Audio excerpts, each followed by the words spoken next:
Well, welcome one and all to this afternoon's performance. We are so proud and so very grateful to all of you for helping us make this our fourth consecutive sellout.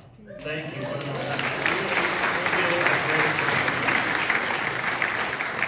Internationally acclaimed Irish tenor Emmet Cahill brings to Altos his new solo show, A Broadway Christmas, featuring Christmas, Broadway, Irish, and religious music.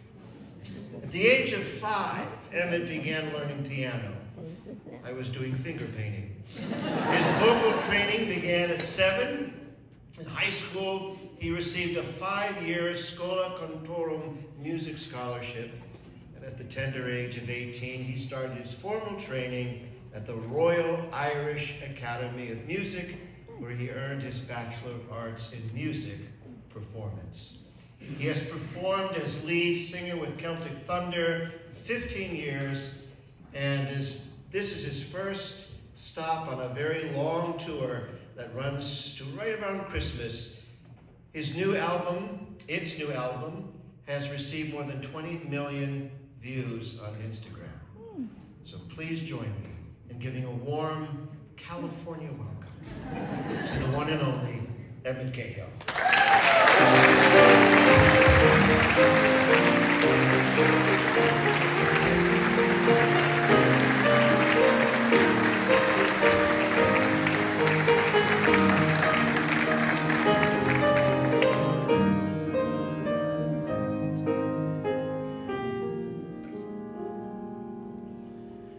The first Noel, the angels did say, was to certain poor shepherds in fields as they lay, in fields where they lay keeping their sheep on a cold winter's night that was so deep.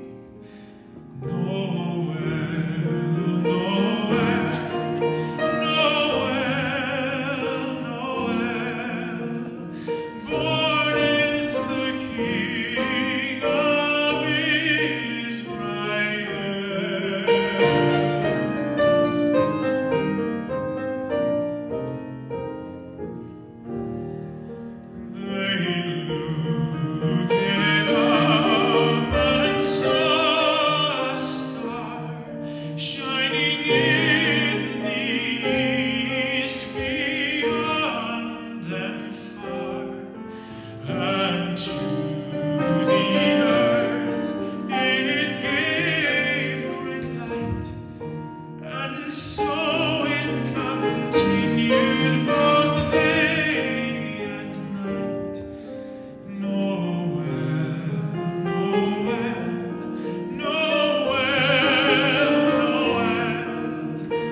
give them victory o'er the grave. Rejoice, rejoice, Emmanuel shall come to thee, O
voice for radio, maybe. No.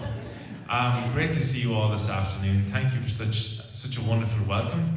Father Matt, thank you for that wonderful introduction. I don't know who that guy was you were talking about, but he sounds like he doesn't spend much time at home.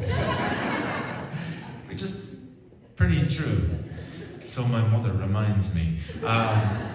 So yeah, I've spent quite a bit of the last 15 years or so touring the world, and it doesn't seem like it's stopping anytime soon, but that's okay because I love what I do and I love bringing beautiful music to folks around the world, and I love performing this beautiful church for your wonderful community. So thank you so much for having us back. Just so lovely to be here.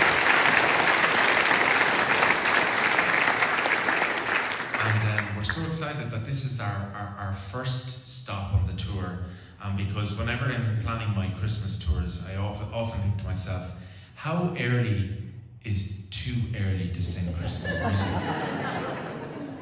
And for me, that's like, I don't know, I'd happily do it in August. However, I was informed that you have to let Thanksgiving pass first, and then Americans can move on to Christmas. The Irish get way too excited. Once we get over Halloween, we're there. So this was very appropriate to start our Christmas tour, and myself and Seamus flew from Ireland yesterday. So we're not jet lagged at all. This tour is sponsored by Starbucks. If anyone works for Starbucks, let's have a talk.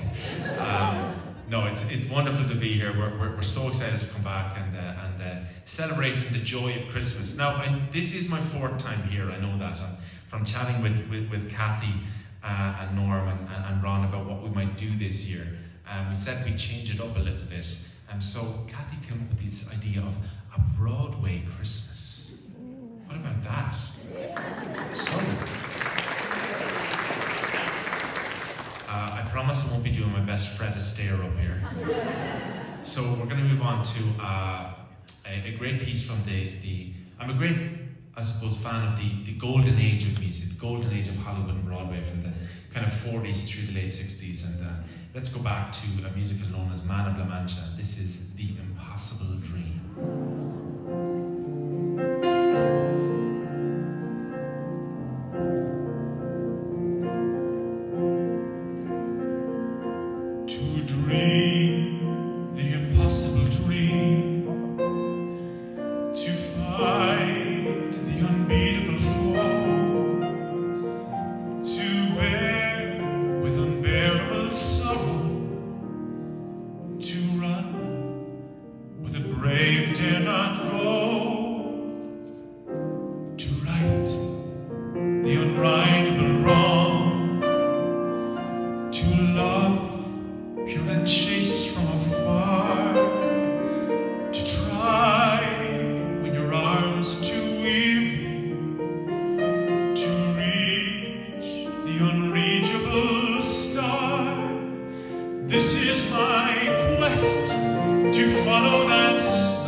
enchanted evening.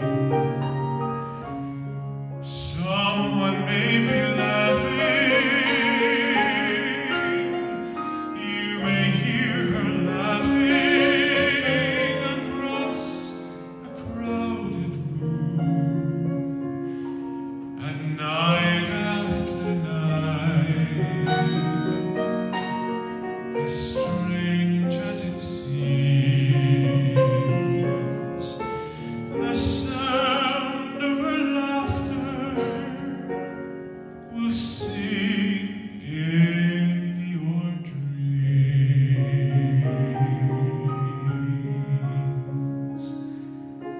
Who can explain it? Who can tell you why? Fools give you reasons, wise men never try.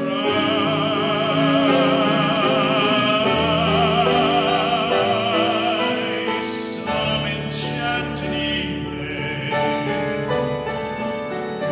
when you find your true love, when you feel her call you across a crowded room, then fly to her side and make her your own, or all through your life you may dream all alone.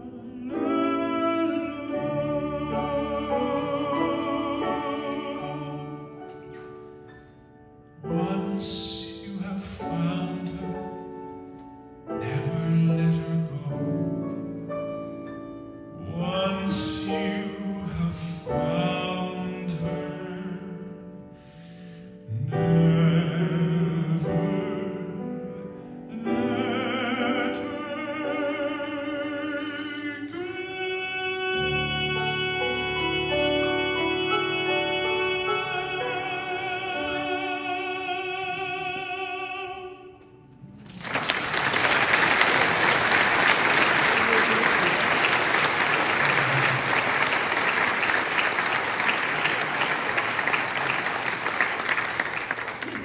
Thank you so much.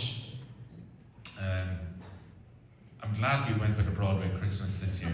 It kind of feels kind of weird saying this as an Irish man. I'm very proud of all the great art and songs and poetry and plays we've produced over the years, but I think Some Enchanted Evening might be one of my favourite songs in the world, so I don't know if that shows when I'm singing it, but absolutely adore it. Just beautifully written music that's so timeless, and it's in many ways the music I was raised on.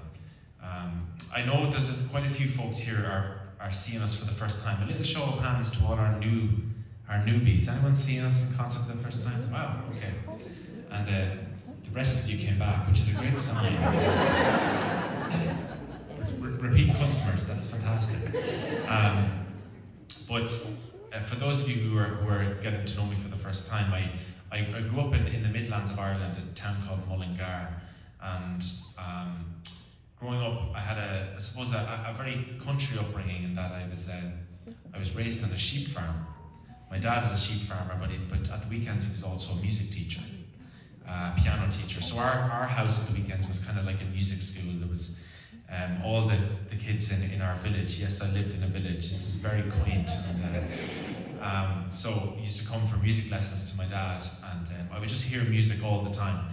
It's all different styles of music, from sacred music to Irish folk songs and classical music, but also the music of the great shows of the past. So it's kind of like a jukebox in my head. There's every genre I was raised on, and aside from classical music, my dad was actually our music minister at our church. So from a very early age, I was going along to sing in choirs and all that. So I remember at the time, on a Sunday morning, we'd have to get out of bed really early. I mean, Sunday's meant to be a day of rest, But I had a hard week at school in 3rd grade or whatever it was at the time, and I would be dragged out of bed to go and sing in choir at church, and I used to protest. And I remember my dad saying to me, "Someday, Emmet, some of this music might be of use to you.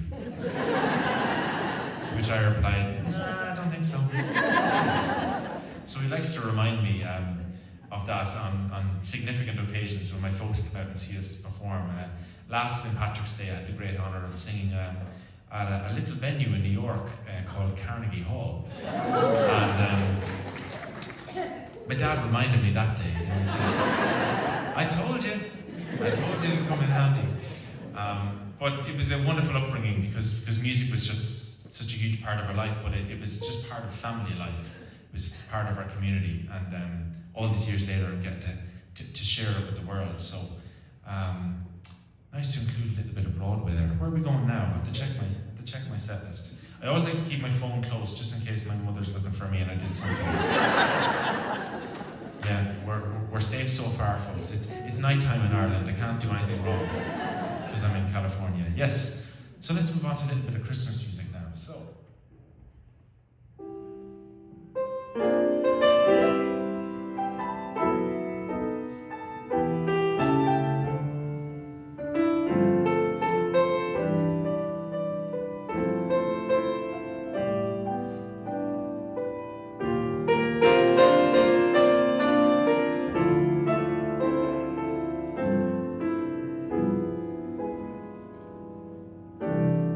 Chestnuts roasting on an open fire,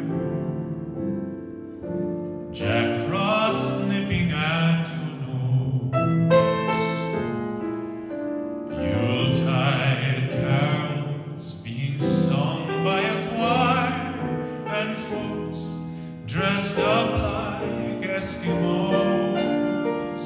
Everybody knows a turkey and some mistletoe helps to make the season bright.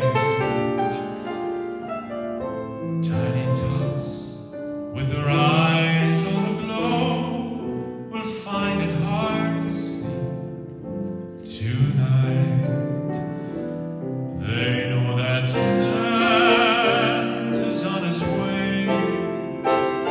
He's loaded lots of toys and goodies in his sleigh, and every mother's child is gonna spy to see if reindeer really know how to fly.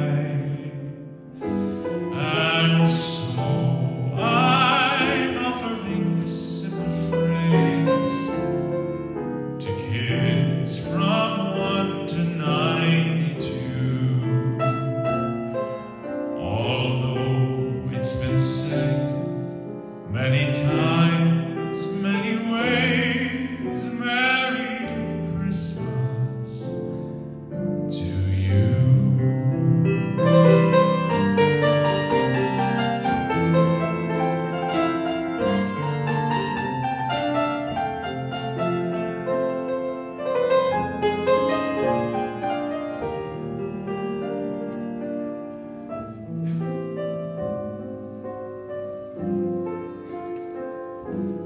And so I'm offering this simple phrase to kids from 1 to 92. Although it's been said many times, many ways, Merry Christmas, Merry Christmas, Merry Christmas to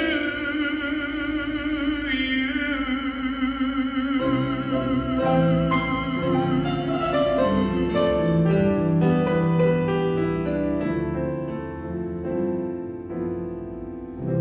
Have yourself a merry little Christmas. Let your heart be light. Next year all our troubles will be out of sight.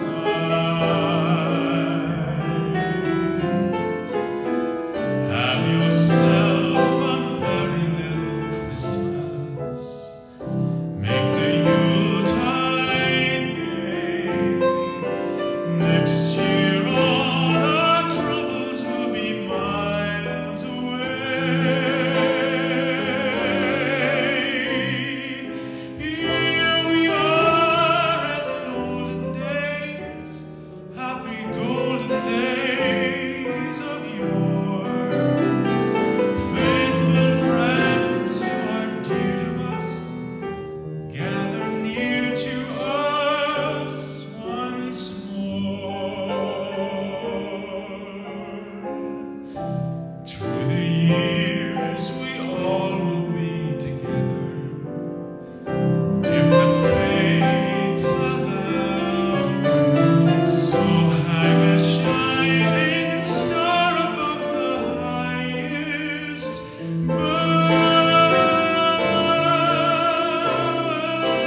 wonderful accompanist, Mr. Seamus Brett on piano.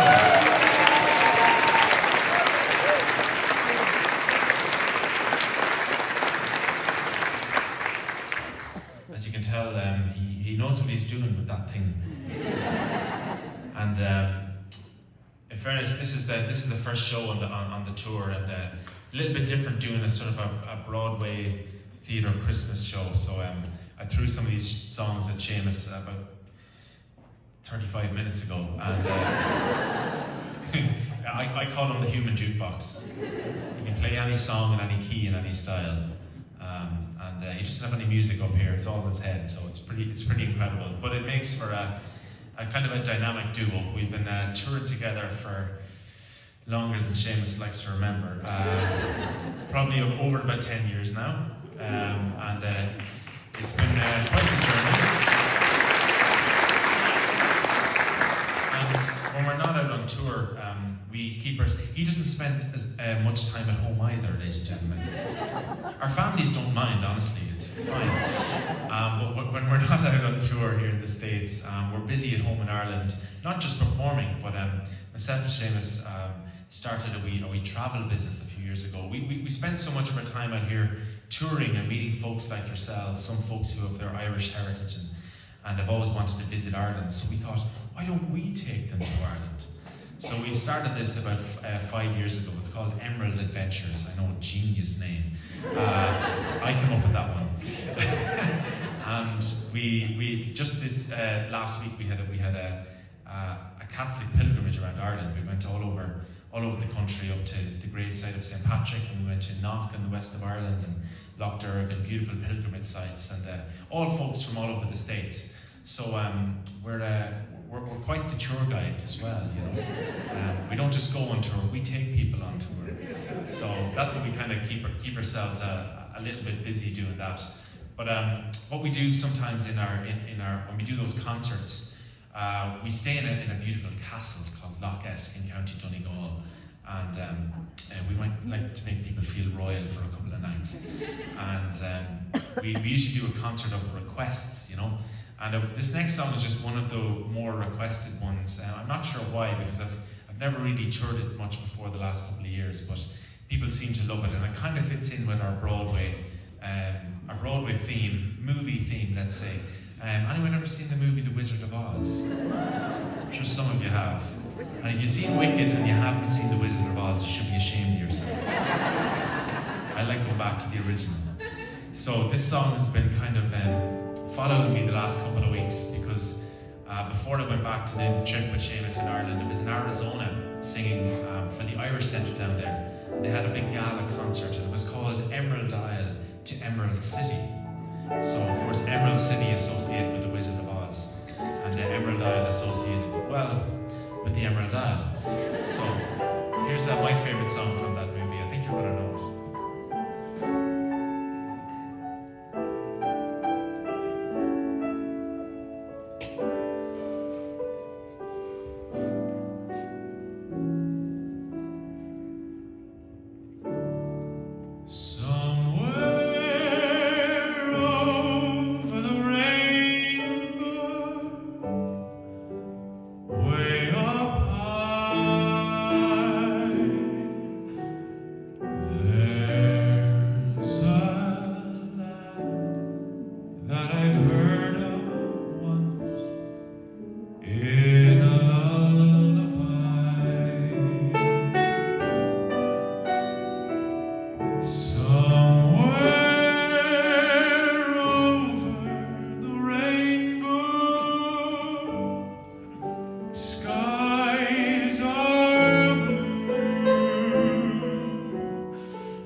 And wake up where the clouds are far behind.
This next song comes from a movie that isn't necessarily Christmas themed, but in Ireland, and I don't know if it's the same for you guys here, but every Christmas day on TV, we always find The Sound of Music playing. And I remember when I was growing up, we learned as a kid, I think it's kind of a rite of passage for most kids, you have to learn some songs from The Sound of Music, whether it's The Hills Are Alive, maybe not that one, but all the, like, those great movies, in some ways they were entertainment, but they were also education. The songs were so beautifully written that they kind of, I remember as a child kind of learning about kind of how music and chords and kind of the rules of music worked from listening to those songs. They seem simple, but they're kind of timeless and they're layered. And that was kind of the genius of Rodgers and Hammerstein, because it was their first collaboration was The Sound of Music. And there were so many great hits from that show. But the reason I also bring up The Sound of Music is that where I grew up in Ireland, in Mullingar, myself and my siblings and my dad, we had a quartet. We used to go all over Ireland performing in churches, at wedding ceremonies and the likes. And my dad would play the piano, and I would sing and play violin, and my sister would sing and play the flute, and my brother would play the cello. So around Mullingar, we weren't so much known as the Cahills as the Von Trapps. Now, our mother didn't make our clothes out of curtains. But that's how we were kind of known. So The Sound of Music kind of follows me. And there's one great song from that show that I'd love to sing for you now. I have this aspirational dream, like someday to be on Broadway. Maybe they'll give me the role of Captain Von Trapp. And of course, his song on the show is the beautiful EDELWEISS. So what I might do, given that you're all here, we might all sing this one together. Do you all know it? Well, if you don't, you'll know it very soon. So I'll do the first verse. I love the way I'm explaining the rules. It's like I'm a teacher at the top of the class. I'll sing the first verse, and then you come in with me in the second verse. Is that okay? Okay.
slightly bigger SUV, but we managed. That was just beautiful. Thank you so much, ladies and gentlemen. I always like to make my audience sing, you know. Can't be doing all the work up here. From last year's concert, we included one particular great hymn, and when I met with Kathy and Norm last night, Kathy Horsmeyer is the reason I'm here, ladies and gentlemen. Can we give her a big round of applause?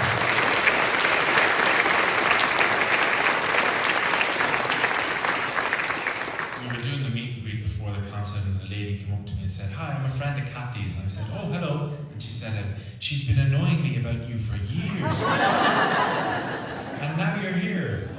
I was like, "Hope it was worth it." Well, Kathy and Norm have been, actually, the very, very first trip in Ireland that we did way back in 2019, and we did a few days in Ireland, and then we got on a ship, and we went to Liverpool, and we went to France, and came back to Ireland again over the span of about 8 days. I'm telling you, we're busy boys. But Kathy and Norm joined us in that trip, and that's how we really got to know them very well. And it was after that trip, I think that trip was the reason that I'm here, because she said to me, "You have to come and sing at St. William Parish here in Los Altos." So it's all her fault, but it's great to be here. So, and she had one very special request last year, and I want to do it again this year. And it's a great, I suppose, triumphant hymn, and has great memories for me. I remember my dad teaching it to me back in Ireland many, many years ago. But a couple of years ago, I was invited to sing this with the great Mormon Tabernacle Choir in Salt Lake City, and it brings back great memories. So I remember going in to rehearse with them that morning. We had done a concert in Salt Lake City the night before, and the thing about the Tabernacle Choir is that when they do their international broadcasts, it's at a place called Temple Square in Salt Lake City, and it's this big arena. It's about 10,000 people, and they love to get up early, because I was in rehearsing this next piece with the Mormon Tabernacle Choir at 7 a.m. So we did two rehearsals of it, and then we did it for the cameras. It was like, okay, now for real. And I was like, I thought that was for real. But it was just an incredible experience, and this hymn always brings me back to that moment, and it's very special to Kathy. So this is the Holy City.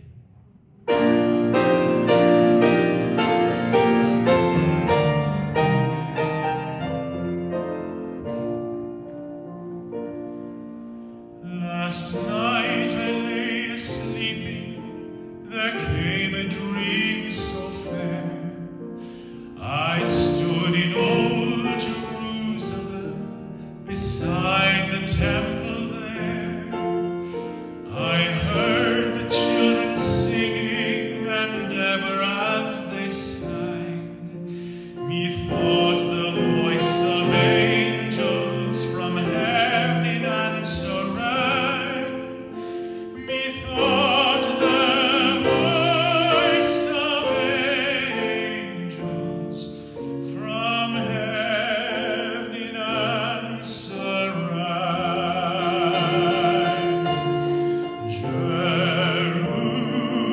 Jerusalem, Jerusalem, lift up your gates and sing, Hosanna in the highest, Hosanna to your King.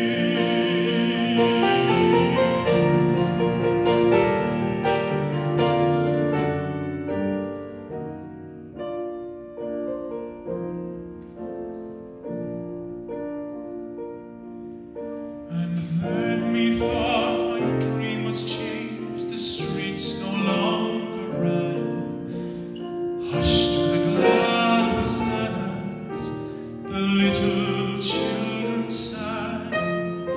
The sun grew dark with mystery, the morn was cold and chill, as the shadow of a cross arose upon a lonely hill, as the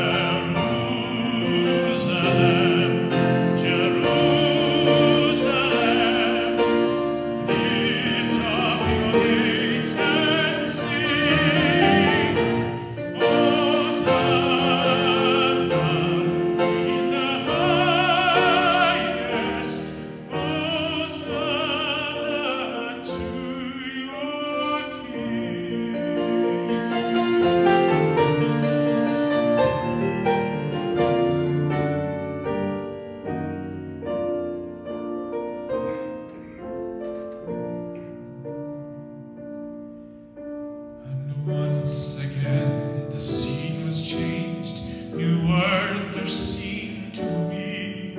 I saw the holy city beside the tideless sea.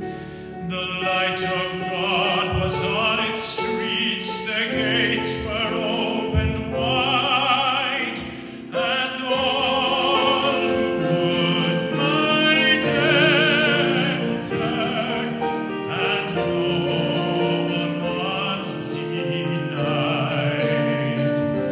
No need of moon or stars by night, or sun to shine by day. It was the new Jerusalem that would not pass away. It was the new Jerusalem that would not pass away.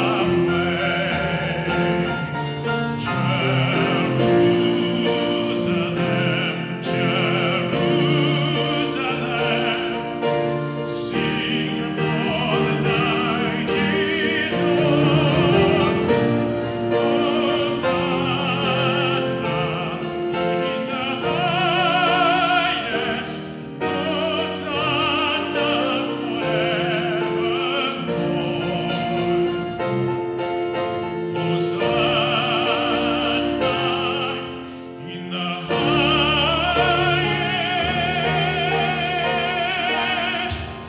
Hosanna forevermore.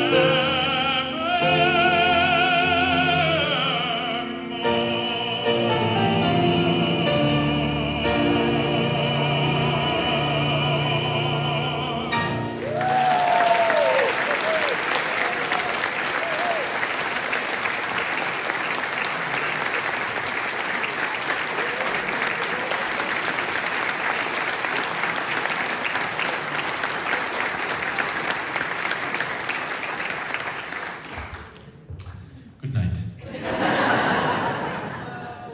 I'm only joking. What a magnificent song that is, Jerusalem, the holy city. So, at this little juncture, ladies and gentlemen, I'm going to take a little break because you've seen what Seamus can do over here on the piano, but it's about 10% of his actual ability. And I always like to have Seamus play a solo piece during the concert. So we're going to go back to Ireland now for our next piece. And this instrumental is a piece called WOODBROOK, written by the great traditional Irish composer Mícheál Súilleabháin. And it's a piece that was written for both piano and orchestra, but Seamus puts his own particular solo spin on it here on the piano. So give it up for Mr. Seamus Bretton.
the first half of the show and I'll do the second half.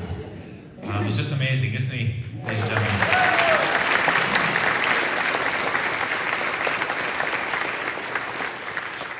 I'd asked him to play Woodbrook, and in the middle of it, he, as is Seamus, he never plays the same song the same way twice. He put in a piece called Mícheál, which is a beautiful old Irish war song, actually. So with him, you can just blend in whatever you like and go from one thing to the other. So, as I mentioned a little bit earlier, I suppose this time of year we're always out on tour, and the Christmas concerts have become so popular over the years that I'm delighted to say we're in high demand. What we like to do, some folks, you know, that follow myself and Celtic Thunder, you know, there's folks in, let's say, Michigan and Illinois, they're always annoyed at me that I don't go there in December. You're always going back to California in December. I'm like, yeah, that's weird. We like to do our Christmas concerts in the warm states.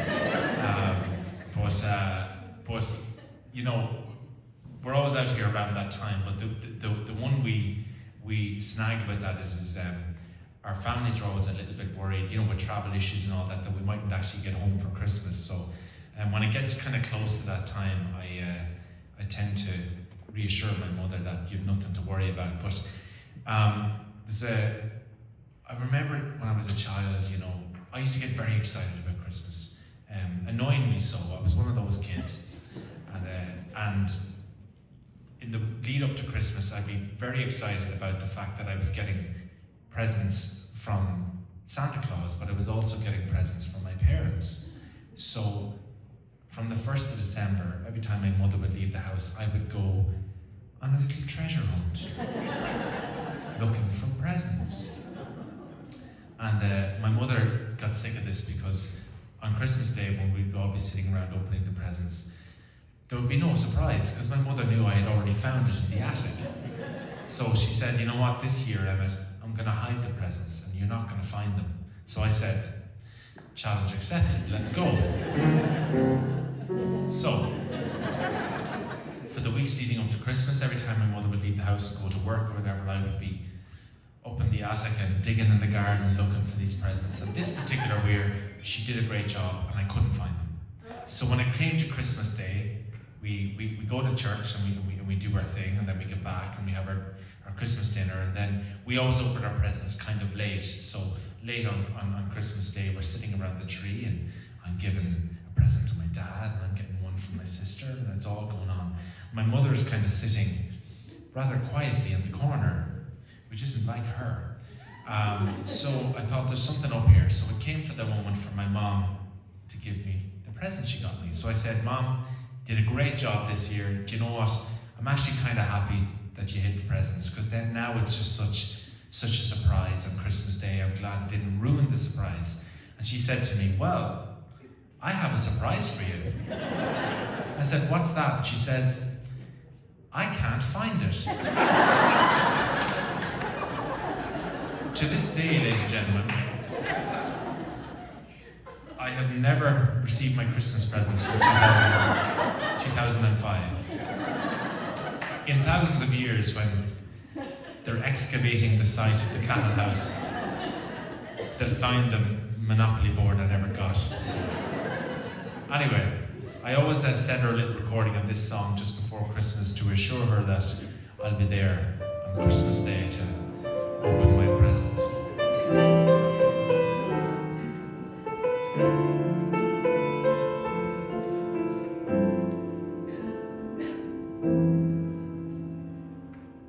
I'm dreaming tonight of a place I love even more than I usually do. And although I know it's a long road back,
Irving sat in his apartment in Los Angeles, California, and wrote this great Christmas song.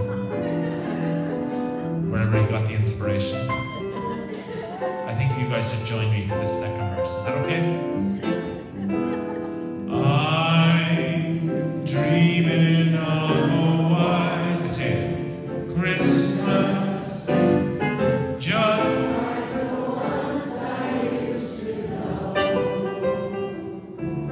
where the treetops and children to hear sleigh bells in the snow. I'm dreaming of a white Christmas with every Christmas card I write. May your days be merry and bright, and may all your Christmases be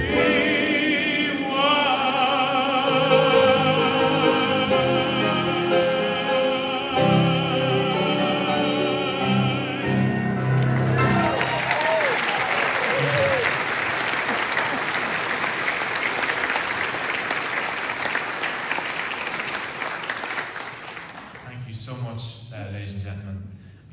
Christmas without this next beautiful hymn, recorded in so many different languages, and means the world to so many people. This is the ever beautiful and timeless "O Holy Night."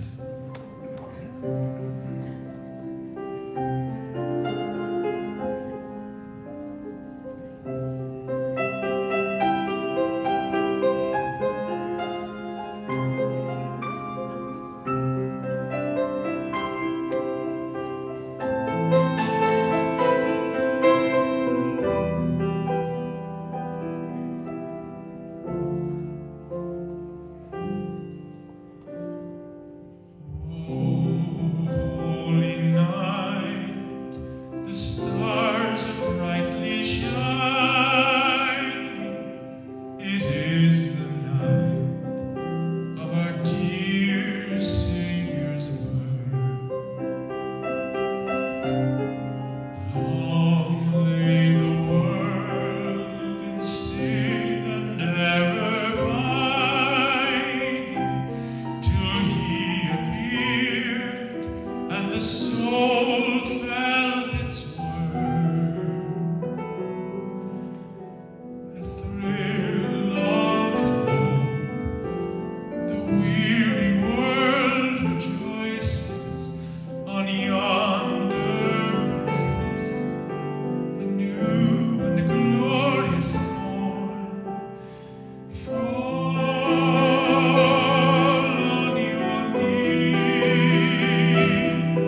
praise his holy name. Fall on your knees, oh, hear the angel voices, oh, night divine, oh, night when Christ was born, oh, night divine,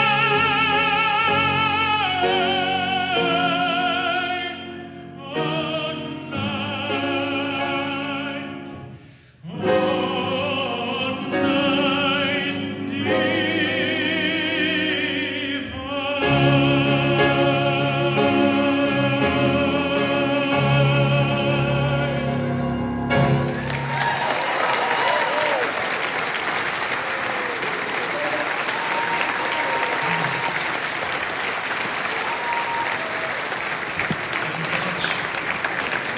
Seamus for on piano.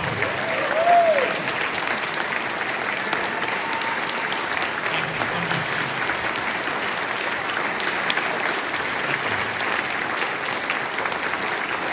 Thank you. So usually at the end of the concert, we have this trick where we sing the last song and then we walk out of the room and then we come back in and we say, "Do you want an encore?" And they say, "Sure." And I don't do that. We're going to do an encore.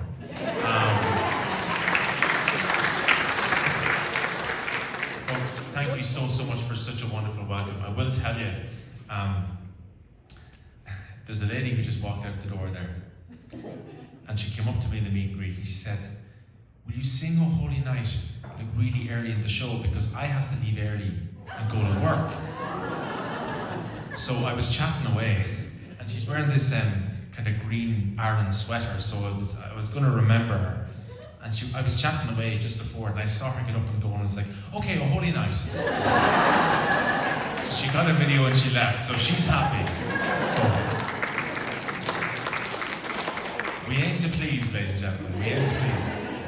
Folks, thank you so much for such a wonderful welcome once again. This is our fourth year coming to St. William Parish, and we are not only made feel welcome, but we're made feel at home. So thank you so much for having us.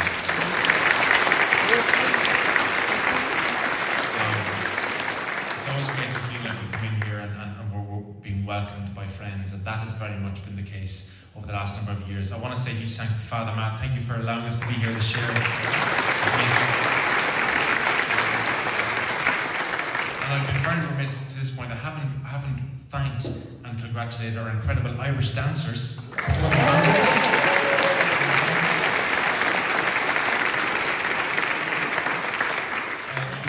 There was a suggestion that I might do Irish dancing for you today, but the fire officer came in this morning and said, "I'm sorry, the insurance won't cover it. It's too risky." But so many people are involved in putting concerts like this together and welcoming us back and accommodating us with all our dates and schedules. Honestly, it seems like it's just very simple. We come and sing, but so many people have to work hard to work it all out. And one of those people is a man I've come to know very well over the last few years, and I've got to know his family and met his daughter today. So give it up for Mr. Ron Pellegrini. Thank you, Ron.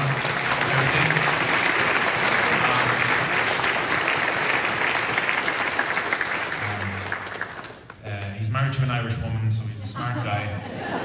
I must mention she's not here today, but Lydia has just been amazing as well over the last couple of years, and she checked in this morning to say hello, and I got back to her and wishing her a very happy Christmas. And last but most certainly not least, the two people who are the reason we're here today, and they've become great friends of ours over the last number of years, and it really is one of the joys about when you tour.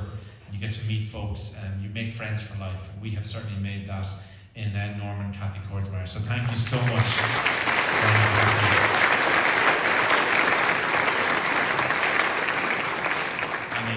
Kathy runs this concert with military precision. She has my CDs out on the table. She has signs up, like if you're driving past here for the last 2 months, all you could see was my face looking at you. She just runs everything such a tight ship, and it's just so appreciated. We can just come in and do our thing. So it really means so much to us. And she warned me before I came up here to make sure to tell you all that there's a reception afterwards, a champagne reception, over in the hall here afterwards. And we discovered that last night when you guys built the hall here at St. William.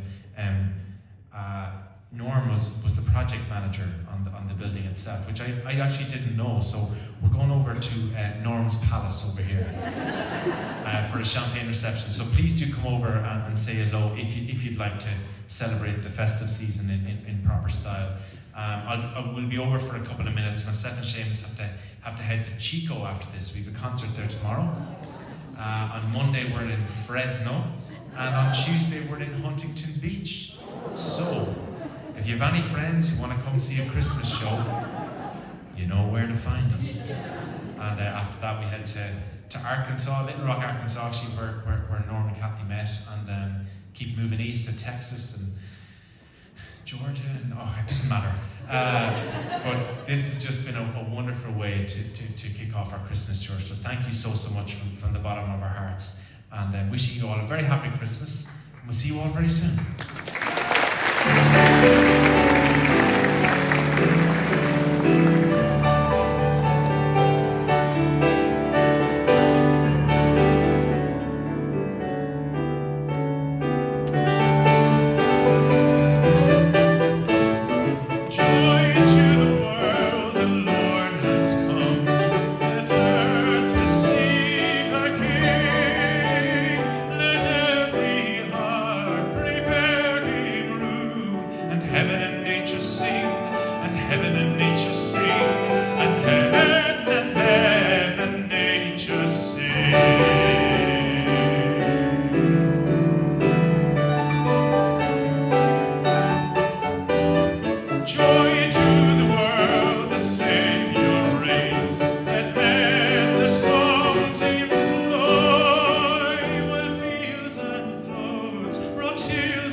The world.